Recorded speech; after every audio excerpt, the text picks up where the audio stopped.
The flu resulted in more deaths of those under 18 in the United States than have been lost thus far to coronavirus by far.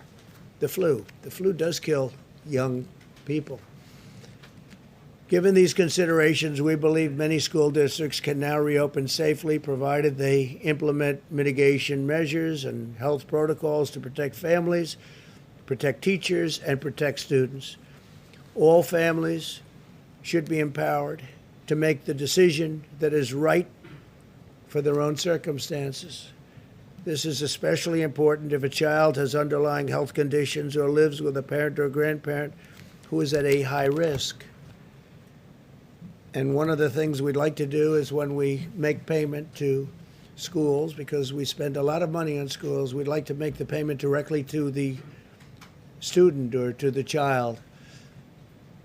And that would mean to the parents essentially, but to the child. We want to follow the child so that if a school is closed, the family can go to another school, maybe in another area, but they can do it and would like to make that payment. Rather than paying a school that's closed, would rather pay directly. We're following the child, where the child goes, and we want to pay the family, pay the child, and then the family can take care of the cost.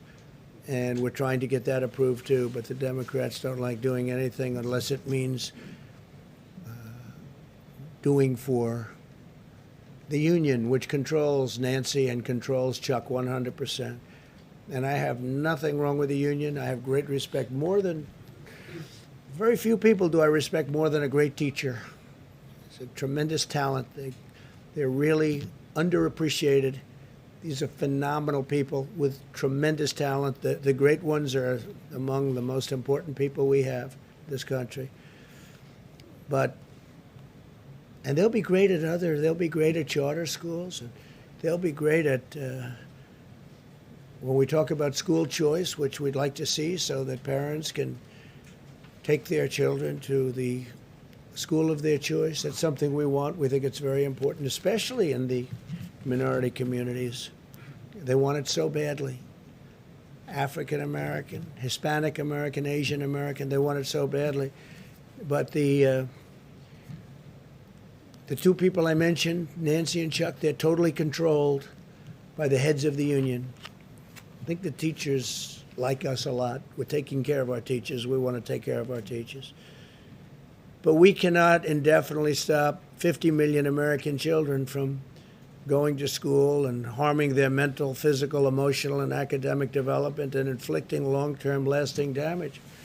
I heard a gentleman today, a great person, some of you were at that meeting, from Harvard, say that every year is $10,000. It's people, they lose a tremendous amount of money in the future. Mentioned $10,000.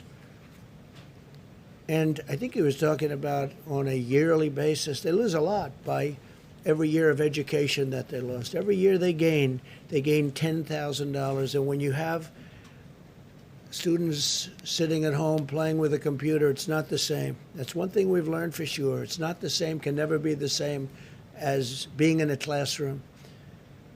So we want to get our students in the classroom.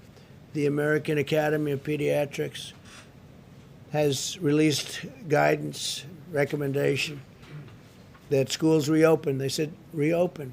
It said, quote, lengthy time away from school and associated interruption of supportive services often results in social isolation